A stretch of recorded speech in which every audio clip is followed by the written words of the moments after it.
saya akan menjelaskan untuk terkait ini press conference, yaitu pengerusakan, pembakaran di Mako, Polres dan Polsek Jakarta Timur. Ya, itu yang perlu saya sampaikan pertama kali. Bismillahirrahmanirrahim. Assalamualaikum warahmatullahi wabarakatuh. Salam, Om Swastiastu, Namo Buddhaya, salam kebajikan. Selamat siang teman-teman dari media, yang saya hormati dari Komisioner KPAI Pak Kawia, yang kami hormati Kasat Serse dan Kapolsek, yang saya hormati dengan Kasih Humas, dan tentunya hari ini kita akan menyampaikan press conference yaitu hasil penyelidikan terkait serangkaian penyerangan kantor Polres dan Polsek Jakarta Timur pada tanggal 30 Agustus 2025. Tentunya kami akan sampaikan secara runtut dan detail. Sengaja kami buatkan slide yang ada di sebelah kiri saya, sehingga ini memudahkan untuk memberikan edukasi dan tentunya memberikan informasi kepada masyarakat semuanya. Selanjutnya, lanjut. Lapor polisi, yaitu yang telah kita tuangkan pada tanggal 31 Agustus 2025 berkaitan dengan pengeroyokan atau terhadap barang dan atau melakukan perlawanan terhadap pejabat yang sedang bertugas atau dilakukan oleh 2 orang atau lebih secara bersama-sama terhadap pejabat yang sedang menjalankan tugas sebagaimana maksud dengan pasal 170 KUHP dan atau 213 KUHP dan atau 214 KUHP dengan ancaman hukuman 9 tahun dan atau 7 tahun. Pada hari Sabtu, tepatnya tanggal 30 Agustus 2025 pada pukul 00:10 waktu Indonesia bagian Barat, sekelompok orang yang tidak dikenal menyerang Mapolres Jakarta Timur. Mereka menyerang petugas kepolisian yang sedang bertugas serta merusak, membakar gedung kantor, kendaraan dinas, dan kendaraan dengan melempar batu, bom molotov, dan juga menembaki dengan menggunakan petasan. Akibatnya sebagai gedung mengalami kerusakan dan tentunya pagar juga rusak dan kendaraan dinas yang mengalami kebakaran. Selanjutnya, slide berikutnya, inilah bisa dilihat bahwasanya kerusakan yang ada di Mako sepertinya terlihat pada gambar. Ini adalah beberapa foto dokumentasi kerusakan yang dialami Polres Metro Jakarta Timur. Dengan jelas beberapa kendaraan yang hangus terbakar, kaca pecah, dan kerusakan bagian depan gedung. Selanjutnya, kerugian yang kami alami di dalam Mako Polres Jakarta Timur, yaitu hasil dari penyerangan ini mengakibatkan kerugian yang tidak sedikit. Di dalam area Mako tercatat ada 7 unit kendaraan yang terbakar, yaitu di antara lain truk Samapta, truk perintis, mobil Dimas, mobil Propos, mobil Tati, mobil ambulan, dan truk bantuan air.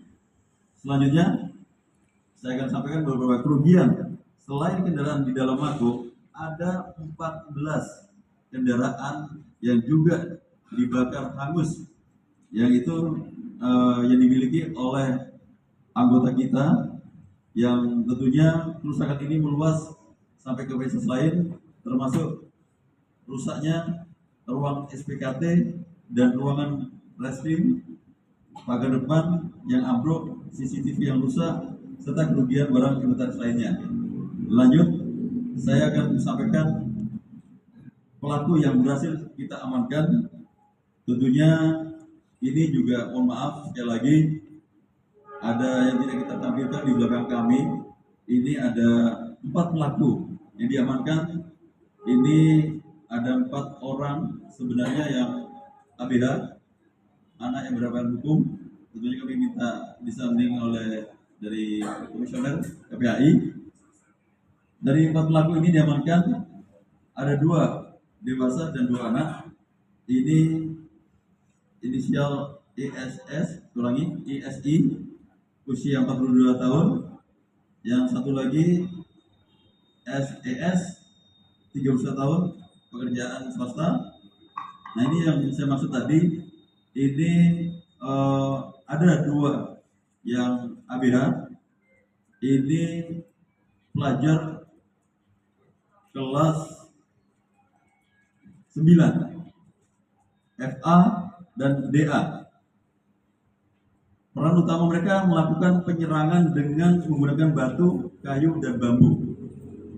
Penangkapan dilakukan pada tanggal 5 dan tanggal 6 September 2005 pasca aksi penyerangan pada tanggal 30 Agustus 2025. Berikutnya, ini ada beberapa slide selanjutnya untuk barang bukti yang tentunya telah kita amankan sebagai alat bukti yang melakukan pengrusakan terhadap Mako, Polres Jakarta Timur maupun Polsek di jajaran. Jadi ada 6 polsek yang dilakukan pengrusakan, maupun ada juga polsek subsektor yang dilakukan pengrusakan maupun penjarahan. Selanjutnya, ini berikutnya beberapa slide yang ke-8 dan 9. Seperti yang terlihat foto dan video beredar viral, ada tuduhan bahwa pelaku penyerang Mako Polres Metro Jakarta Timur tewas ditembak. Namun kita sampaikan secara tegas, sebaliknya hasil dari interview pemeriksaan terhadap pelaku bahwasanya yang bersangkutan sebenarnya dikenai lemparan batu oleh orang lain atau massa dari kelompok. Jadi bukan pada saat tanggal 30 Agustus itu kami melakukan penembakan, tidak ada. Karena tidak ada kami melakukan penembakan, karena kami hanya bertahan. Namun amukan massa kepada Polres Jakarta Timur dengan pelemparan batu, bom molotov, dan petasan. Namun kami hanya melakukan himbauan dan untuk bisa membubarkan diri. Namun apabila masih tetap melakukan penyerangan, jika kami melakukan pembubaran dengan gas air mata. Selebihnya tidak ada.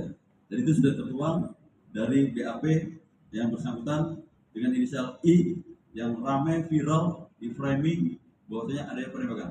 Saya nyatakan tidak ada melakukan tembakan dari anggota kami yang melakukan hal tersebut.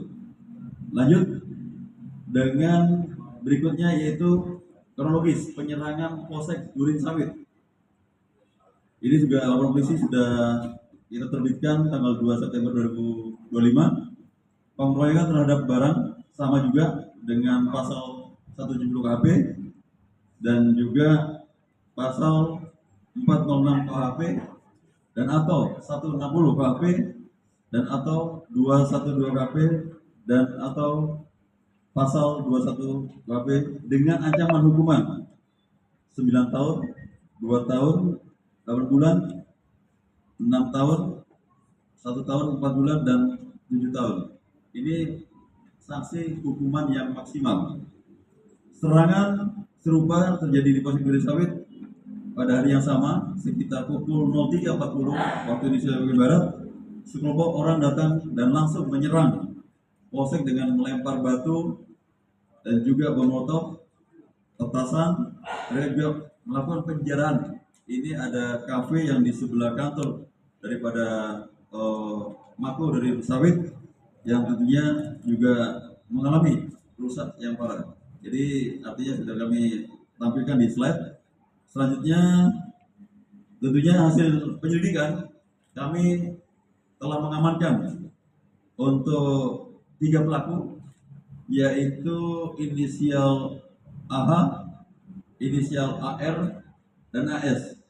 Nah, ini yang tentunya yang tadi sampaikan ada 2 orang yang tadi anak yang berhadapan dengan hukum.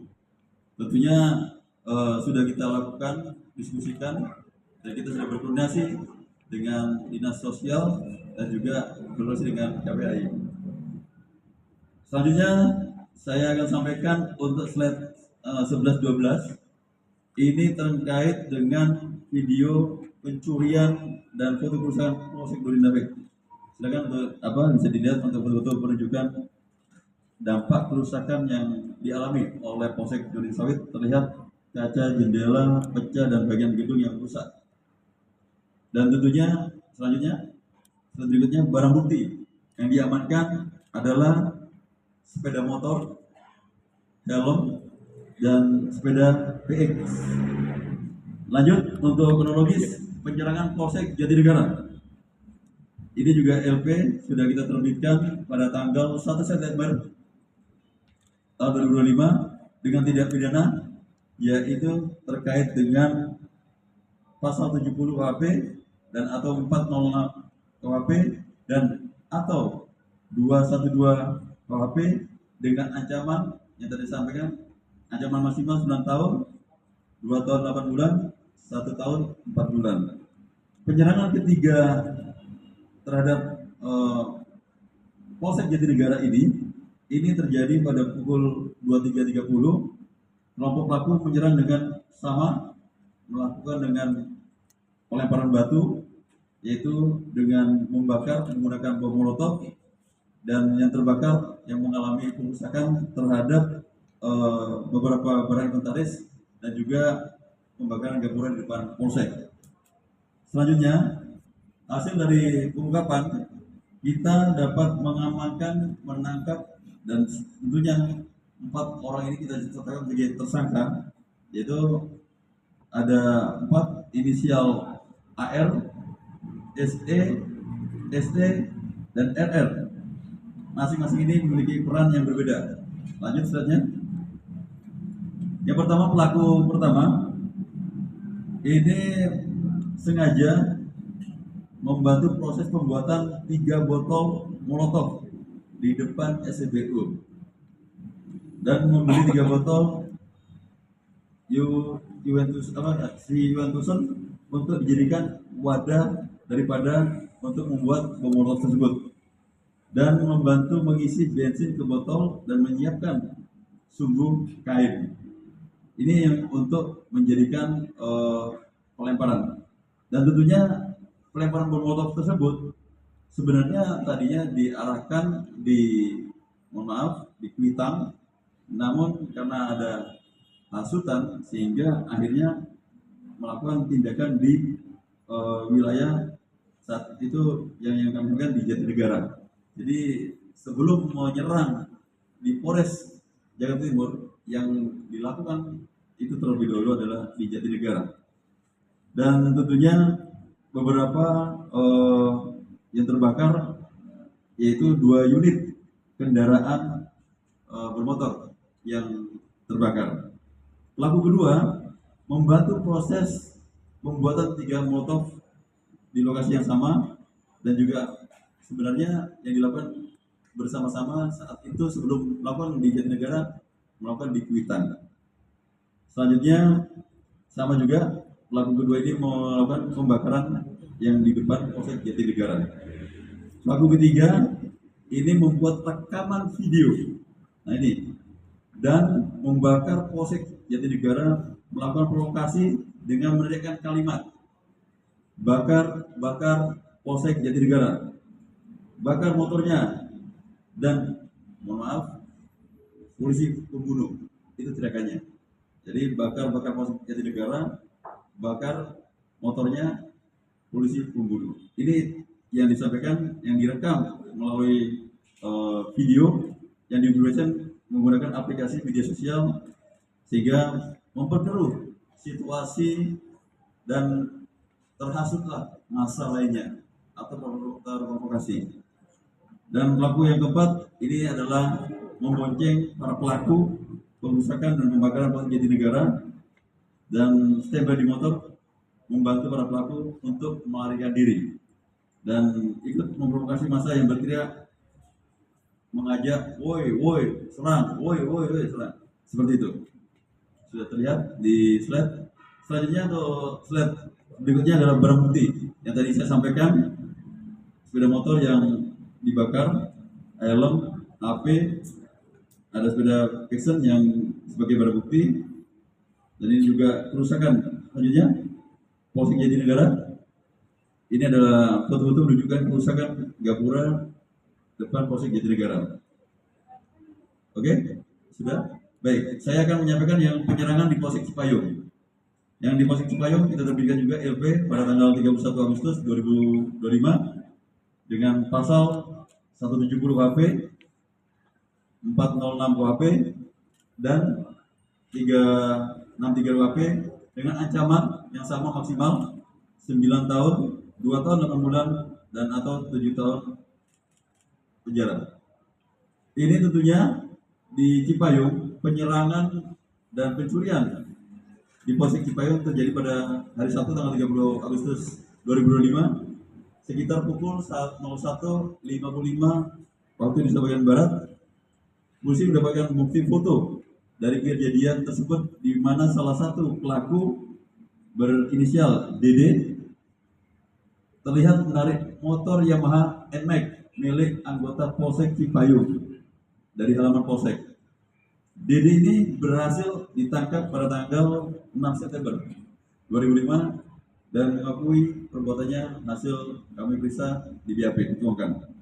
Polisi juga mengamankan pelaku lainnya yaitu inisial NR, YO. Perannya mereka termasuk melakukan siaran langsung di TikTok untuk mengajak massa bergabung serta melemparkan batu ke Polsek Cipayung dan pos polisi lainnya. Barang bukti yang kita amankan meliputi ada juga hasil penjarahan itu yang saya sampaikan tadi, yaitu dengan pasal 363 tameng polisi, jaket, topi, celana, sepatu, dan motor Yamaha Lexi milik pelaku, yaitu sebagai sarananya pada saat melakukan penyerangan atau pengurusakan di Polsek Cipayung. Selanjutnya, untuk penyerangan yang di Polsek Ciracas, kita buatkan LP terbit tanggal 2 September 2025, yaitu dengan kita kenakan ke pasal 170 KUHP dan atau 406 KUHP dan atau 363 KUHP dengan ancaman 3 tahun, 2 tahun 2 tahun 2 bulan, dan 7 tahun. Yaitu dimana kronologisnya pada hari Sabtu tanggal 30 2005 pukul 01 waktu Indonesia bagian Barat, sekitar 500 massa datang dengan sepeda motor dan mulai mendorong gerbang Polsek Ciracas. Mereka melempari polsek dengan batu, dengan petasan atau kembang api, kemudian masuk ke dalam untuk menjarah barang inventaris, merusak fasilitas dan membakar kendaraan. Polisi berhasil mengamankan pelaku yaitu dengan inisial NR, YO yang juga terlibat dalam penyerangan ini. Mereka berdua melakukan siaran langsung TikTok untuk menghasut atau memprovokasi massa melakukan pelemparan batu ke polsek tersebut. Jadi barang bukti yang diamankan identik dengan yang ditemukan di Polsek Cipayung. Jadi tentunya bisa dilihat ada keterkaitan pelaku yang di Ciracas dengan Cipayung, ini ada kesamaan dan ini sudah kita lakukan pemeriksaan, ada kesamaan dalam berita acara pemeriksaan. Dan juga ada selanjutnya untuk penyerangan di Polsek Subsektor. Nah ini juga tentunya sudah kita buatkan LP, ada 3 yang terbit di tanggal 1 September dan juga ada di 2 September 2025, di mana kronologisnya adalah pada hari Sabtu. Jadi ini semuanya bersamaan ya, dari Polres Jakarta Timur hingga 6 polsek yang dilakukan perusakan, penjarahan, dan tentunya yang pertama yang dilakukan pembakaran di Polres Jakarta Timur. Ini juga hari Sabtu tanggal 30 Agustus 2005 pukul 03.00.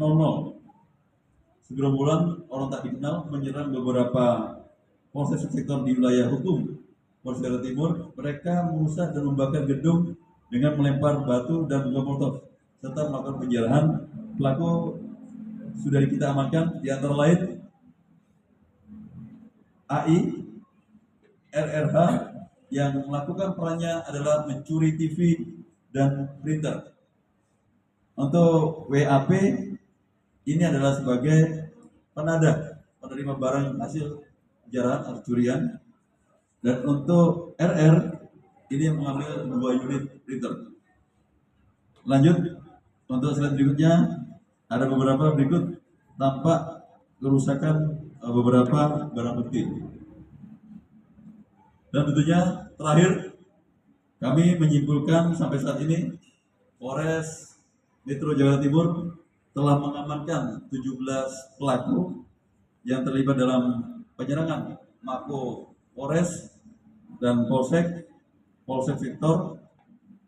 Tentunya sudah kita buatkan terdapat 14 laporan polisi terkait penyerangan, pengrusakan, penjarahan, dan 5 laporan polisi dengan 14 tersangka yang sudah kita nyatakan dan sebagai status tersangka, dan ditangani oleh Satreskrim Polres Metro Jakarta Timur. Sedangkan 9 laporan polisi lainnya sedang dengan 3 tersangka lainnya di pospol di berbagai lokasi. Itu yang dapat kami sampaikan. Tentunya ini semoga bisa memberikan pemahaman, edukasi, informasi yang tepat, dan tentunya saya mohon semoga apa yang kami berikan press conference ini bisa memberikan informasi yang tepat, tidak ada berita yang hoax, dan tentunya memberikan hasut.